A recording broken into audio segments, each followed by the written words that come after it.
So I thought I would show you our driveway. This is the only progress I made. I didn't take out the entire driveway because it was too much work. There you can see the status of the snow. You can see it's up to the fence there. And then over here,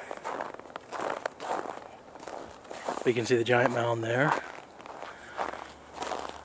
And this should give it some good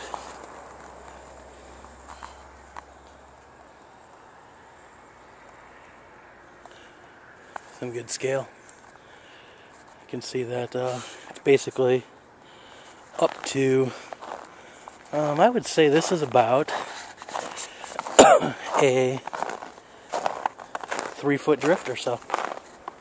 Alright, that's it.